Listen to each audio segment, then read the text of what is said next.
Alright guys, I figured it out. So apparently if I use this Python scripts folder, because I have OneDrive running in the background and it's syncing my desktop and all that, I have to add, this is the file path of my desktop. It has this OneDrive Wheaton Academy. This space, that kills it. And I can't edit that or else my OneDrive won't sync. So what I had to do is I made a different Python scripts folder,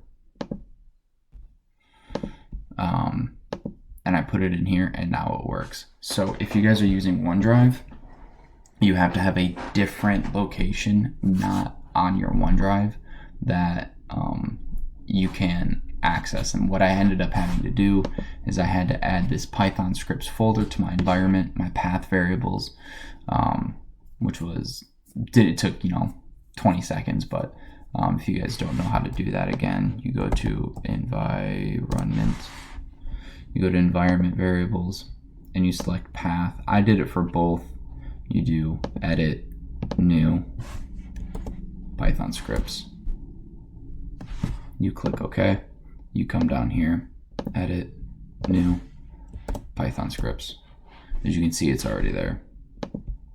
So once I did that, Windows R, testing batch. This is a test. Press any key to continue. So what this @pause does right here in the actual text, if you want to edit it, you have to right click and go to edit. And I had to do that. I had to point it to my Python scripts, my new Python scripts folder. And then I also had to go into this Python scripts folder and delete both of them, the batch and the Python script, because it looks there first. So this @pause, what it will do is it will say press any key to continue, and once you do it, here we go, it gets rid of it. So this is really good if you want to have it run something quick and then give you diagnostic back. There we go.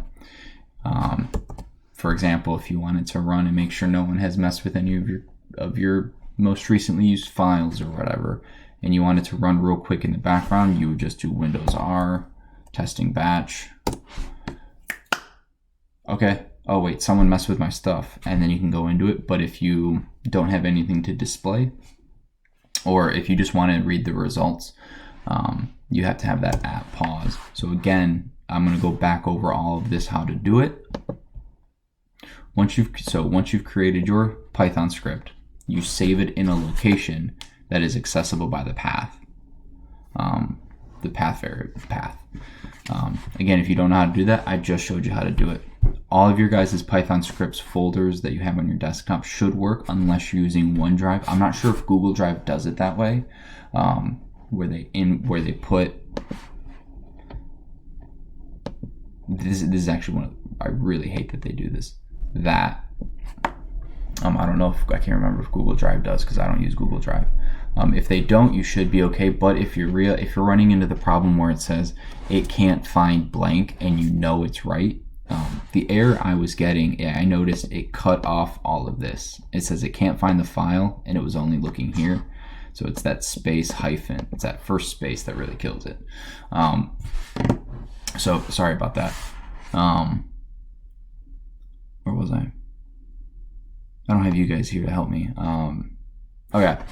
So you'll need, if you have OneDrive, you'll need to create a new Python scripts folder. Also, this would have changed, so I need to change in the future. If you have space in between Python scripts, you can't have that because it'll screw everything up again. So I don't have that, so I created, like I said, I have this Python scripts, everything's one word.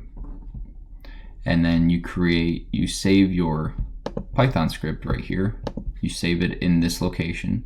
Then you also have to create a new text document. You can do that easily by going to new, right click, go to new, text document. And what you do is you open it up, and you have to have 2 lines of code. This @ part at python.exe, py.exe, and what this does, that tells it what file to use to open it. We're using Python.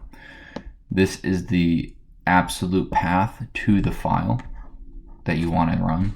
This dollar or $sign* allows you to take the variables in the Windows R extra arguments and pass them onto the code, and I'll show you how to do that. And then this @pause does the press any key to continue, so you can actually see the results of your file. So what we're going to do real quick is we have to import sys, and we're going to do name is, age is. So if we do sys.argument values sig argv, it comes as a list. So an example, sys.argv equals, it's going to look something like this. So it's going to be testing batch is the first one, something like that, and then it's Zach, and then it's going to be, because this is what I'm going to type in, 28. So this is an example, so of when I type in testing batch Zach 28. So we're going to do name sys.arg value brackets 01 02. And what you want to do is you don't just want to have this out like this, because if I don't type in Zach 28, this is going to be my list. And as you guys, I'm sure you can see the error. Bracket 1, index 2 don't exist in this list. So what you need to do is you need to do if sys.argv the length is greater than 1.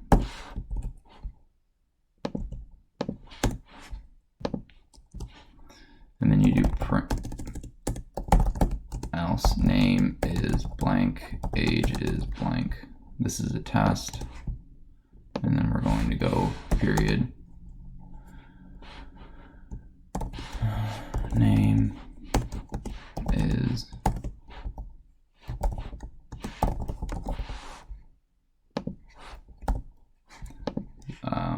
so we save that, and you can always shortcut it by, well, we'll just do this. Boom. But if I typed in Windows R, Zach is 45 years old. If you don't have, again, if you don't have this part, you're going to get errors saying this index doesn't exist. So we can even print